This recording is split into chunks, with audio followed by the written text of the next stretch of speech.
ตอนนี้เขาอยู่นาเนาะอยู่นาอยู่ทงมัง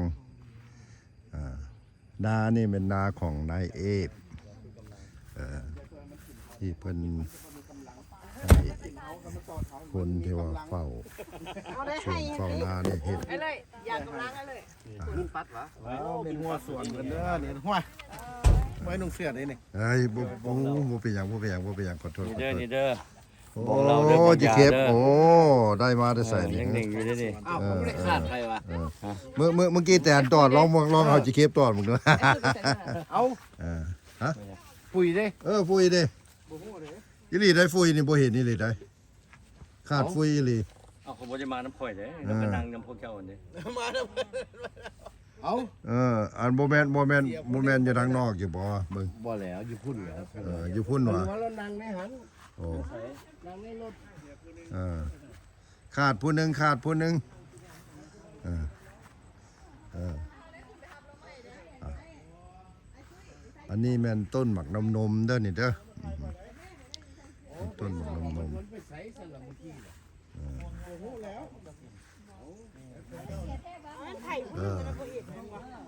นี่ต้นหมักฮู เป็นเรากระบวนผู้เสื้อสีเขียวคือกันวะ คนนั้นใส่หมวกอันนี้เนาะเพิ่นอันนี้เป็นเฮ็ดนอนานี่เนาะ เอาที่มันไว้ใส่จ้ะนะ ก็อยู่พุ่นล่ะเบิ่งทรงน่ะ เอาเราเอิ้น บ่ จะ เป็น มา หยังบ่ฮู้เลยจะค่อยก็ออกมาก่อนเราไม่ได้ขี่รถน้ำเจ้าหมาสิวะ บ่ขี่รถ บ่จะได้ออกไปหาบเราจะได้ออกไปหาบเรา อันนี้เป็นต้นมักสีดาเนาะนี่เพิ่นปลูกต้นไผ่อ้อมสวนเพิ่น เนี่ยต้นหมูหมองพี่นะ โอ้นี่ต้นมะม่วง ท่านได้เป็นบักหลายฮะ โอ้ยกำลังเป็นมากนั่นนี่นะ นี่นะมากมันนะ อันนี้มะม่วงนี่มะม่วง3ฤดูบ่โอ้นี่เด้ต้นมะม่วงเนาะ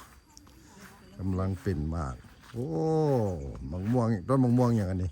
พันธุ์อย่าง ไปพุ่นบักหลายแล้วเราว่า โอ้นอนต้นน้อยๆเป็นบักหลายๆนอนต้นมะม่วงนี่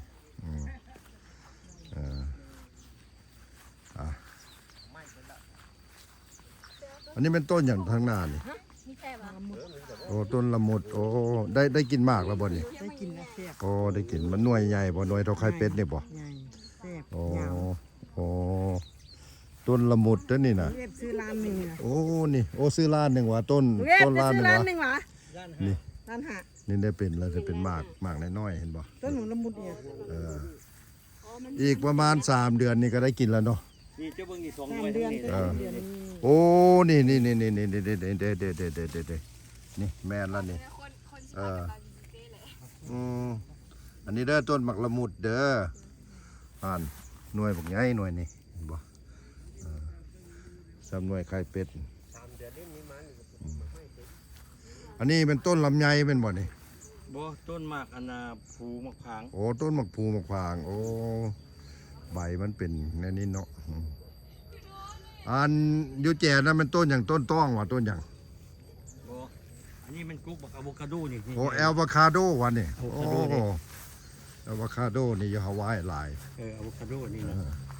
แต่ว่าพันธุ์นี่ใหญ่บ่พันธุ์นี่ ทำนี่หน่วยใหญ่ โอ้หน่วยใหญ่เนาะอะโวคาโดพันธุ์หน่วยใหญ่ นี่จะ มั เป็น น ทันได้ กุ๊ก เป็น มาก หมา อันนั้น เนาะ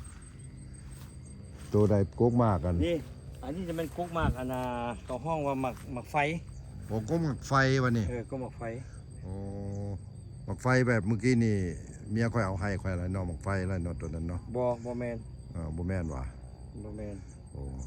ค่อยขึ้นว่ามันไฟสนองเมื่อกี้นี่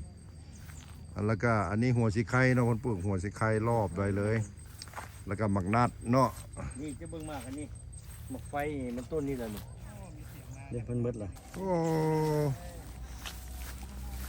นายเอฟนี่โอ้คักเลยนี่สวนนายเอฟเนาะเป็นนาเลยเสียงนาน้อยเส้นนี่แม่ เอาเพิ่มลงนี่หลังนึงให้มันยืนไปคงน้ำครึ่งนึง โอ้ ยืนมันอีกครึ่งนึง เออ แล้วข้าเจ้าจากเบิ่งเข้าเฮ็ดระเบียงออกไปกันแน่บ่เห็นเกี่ยวกันเลยดิ โอ้มีความคิดดีมีความคิดดีเนาะ ให้มันยืนออกไปนิดนึง ฮะ แล้วตารางนะปลูกรถเข้าเอาป่ามาปล่อยใส่ เออ เอาปลามาปล่อยใส่ นี่เด้ ย้อนยามนาเนาะเอาปลามาปล่อยใส่ บ่แม่นยามนากะยาให้มันมีน้ำมีต้นข้าวอยู่ตลอด เออ จังซั่น อันนี้เห็นน้ำปีน้ำแสงอันนี้นะ เฮาเป็นป่านะเฮามาลงรถให้มันร้อยดิ่งๆๆแหละกินข้าวกินน้ำมันแล้วเห็น บ่ได้ตันคณาไว้แล้วก็น้ำบุญร่วมเด้ แค่ไหน โอ้ นาแต่น้ำบุญร่วมน่ะเอาปลาดุกมาปล่อยปลานิล แม่น ปล่อยไว้กองนึง อันนี้นานี่มันนาแซงบ่ปีหนึงต้องสองเทื่อบ่ เฮ็ดน่ะเสียแล้วนับปีแล้วก็เฮ็ดน่ะ โอ้ เสีย นาปีนาแซงพร้อมเนาะ มันมีน้ำมาหยาดอะไรหนึ่ง เส้นนี้จะขึ้นไปเทิงนี่มีรีสอร์ทอยู่เทิง โอ้รีสอร์ทของเจ้าว่ะโอ้ในเอฟเรามีรีสอร์ทอยู่ทางเทิงเนาะ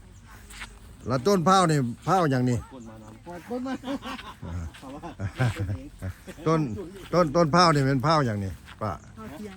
พร้าวเตี้ย เตี้ยที่เป็นแล้วเด้ โอ้สิเป็นมากละ ที่เป็นมากแล้ว โอ้เจ้าเอามาเออ ฮะ แรงนี่ได้กิน โอ้นี่หมักเฟืองเนี่ยนี่นะผู้ใดบ่เคยเห็นต้นหมักเฟืองเนาะนี่ล่ะต้นหมักเฟืองแล้วนี่นะโอ้สุกคาต้นบางแม่นี่ มีเคยกิน นี่บกม่วงเตี้ยนี่จะเบิ่งมาถ่ายบกม่วงนี่ เออ นี่เด้บกม่วง เอ้ย นี่เด้ มะม่วงเตี้ยนี่เต็มเลยนี่เห็นบ่เต็มต้นมันเลย อันนี้ม่วงสามฤดูเนาะ มองตามแล้วดู โอ้เห็นบ่นี่เห็นบ่ให้เบิ่งใกล้ๆเนาะเห็นบ่หมากมันพุ่นน่ะเต็มต้นเลย อันนี้ก็ห้องบกม่วงรู มะม่วง หน่วยละโล โอ้หน่วย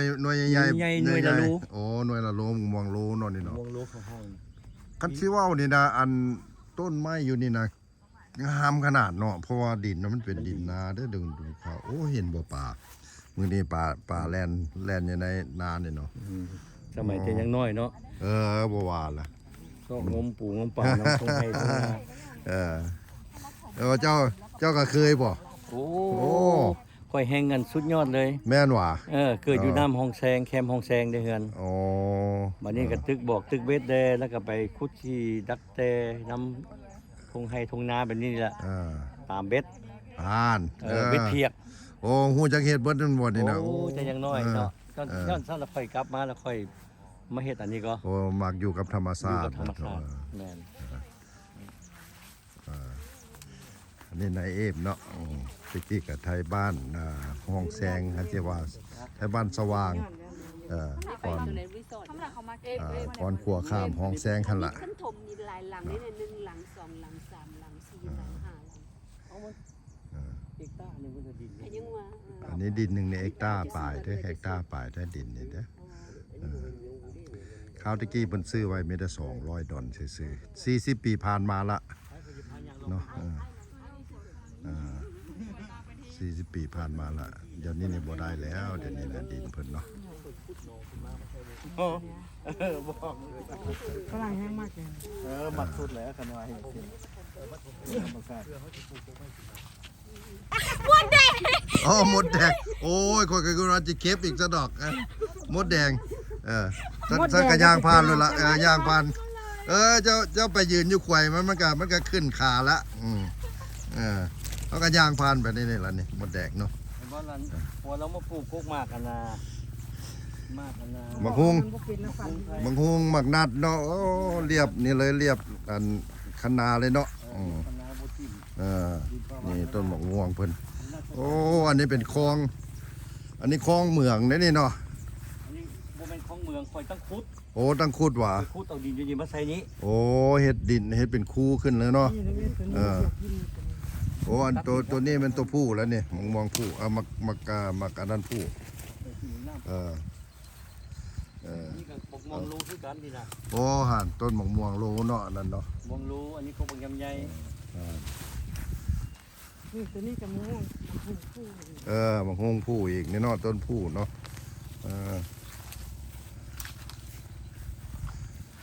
อันนั้นก็ผู้อีกอันนั้นโมแมนบ่ตัวนี้ มันตัวเม็ดเป็นดอกนี่มันบ่ทันอันนี้ผู้ละอันตัวนั้นเพิ่นฮู้ได้ต้นผู้ต้นแม่เนาะ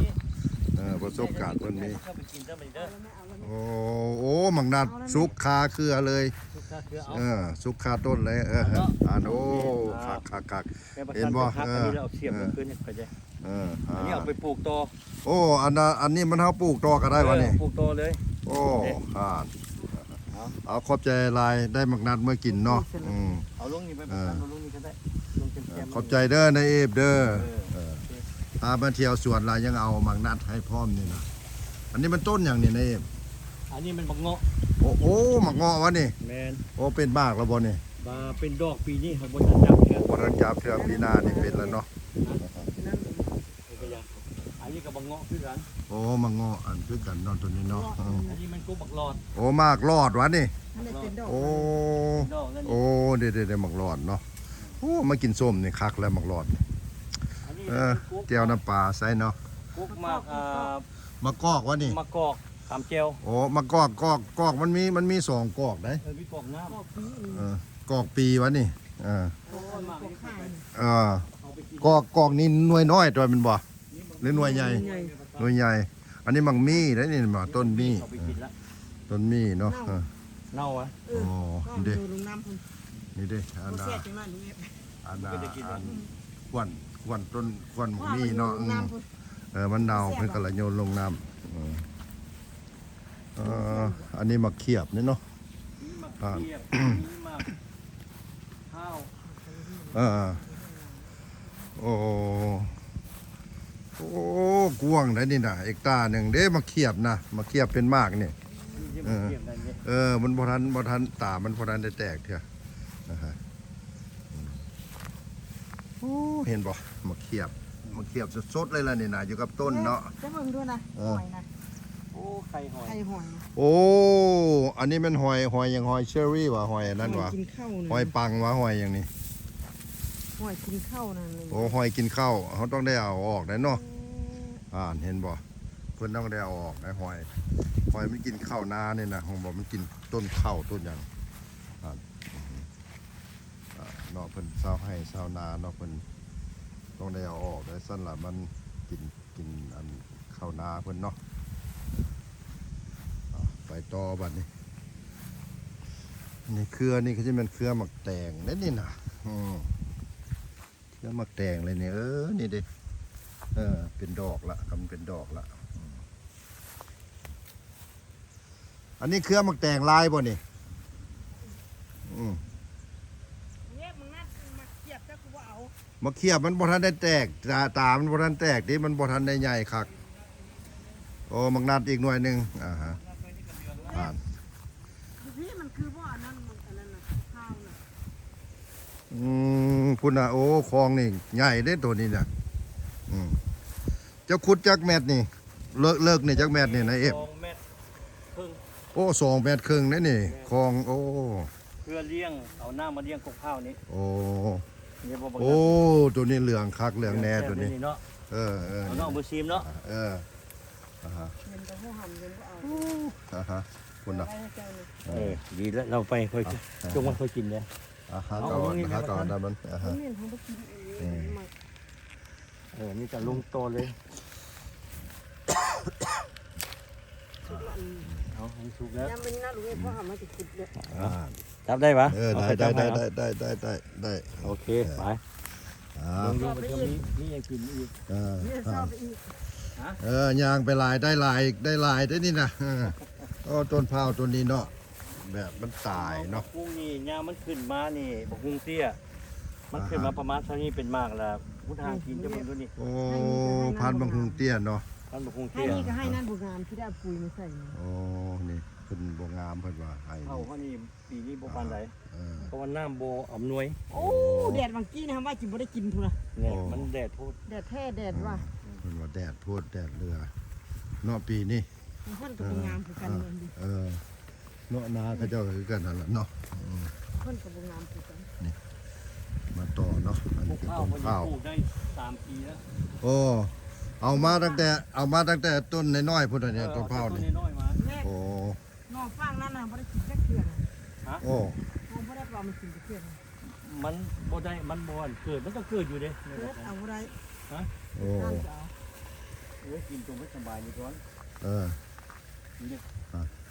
ต้นข้าว3 ปี โอ้ต้นเผา3 ปีต้นหมกใหญ่เนาะ แม่นที่จะ เผาพันเตี้ยเดี๋ยวนี้เนาะ ข้าวพันเตี้ยบัด เออ แต่ว่าบ่ตกแสงเนาะเล่มเนาะ เออ บ่ยังเถอะแต่ว่า ก็สุมนั้นสิตก คือละคือสิออกแล้ว เอ เด้ อ อ คือว่าในไว้นี่ เออเออ สุมนั้นจะปลูกก่อนเด้ ปลูกพร้อมกัน บ่ปลูกก่อนตัวนั้นน่ะ หืม ปลูกก่อน ปลูกก่อนหน่อยหนึงเนาะ ปลูกก่อนแล้วจะมาปลูกตัวนี้ดิ เออ บ่ละ อ่ะมานี่ก็สุดหัวพุ่นแล้วเนาะ แม่น เออ